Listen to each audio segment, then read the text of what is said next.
So most 7 and 8 figure business owners are missing a tremendous opportunity when it comes to debt, and they don't even know it.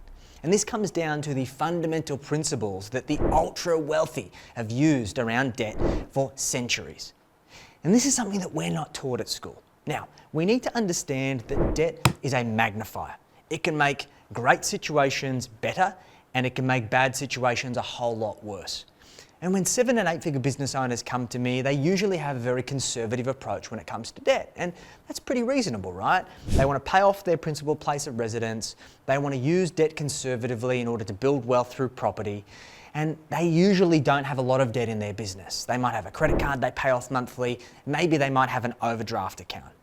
But the reality is that many of these people are playing a small game, because the wealthiest people in the world are able to pay less tax, allow them to create more liquidity and hold and grow a bigger asset pool because they're using debt the right way.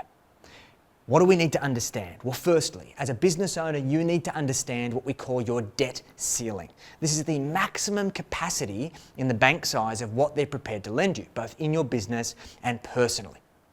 Once we understand that debt ceiling, then we need to understand our liquidity. That if we're going to utilize that debt for whatever specific purpose that might be, whether it be buying a business, buying a commercial property, buying an investment property, or even building wealth outside of the business, we need to understand the cash flow of the income that's produced from those assets versus the cost of holding that debt. Because what we need to understand is that debt, the biggest risk, is ensuring you have the ability to maintain your commitments. And the wealthiest people in the world, in many cases, don't even use their own money to service that debt. They borrow more money beyond the income that they're going to need to fund a particular deal, and they use the excess in order to cover those repayments in perpetuity. What this comes down to is understanding your debt strategy.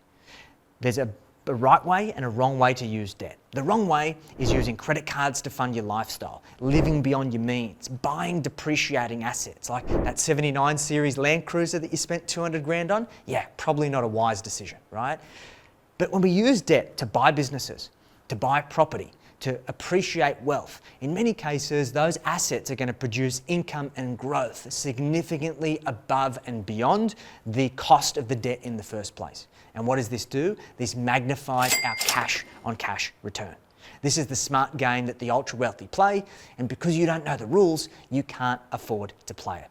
If you're ready to start playing the game with the big boys, then click the link below and complete the financial performance scorecard. It'll take you about 5 minutes, and it's going to evaluate your profit strategy, your tax strategy, and your wealth strategy. And it's going to give you a customized game plan that's going to show you exactly where you can focus your attention, particularly around your debt strategy, to amplify your wealth in 2026 and beyond. Click the link below, complete the scorecard. Your future self will thank you.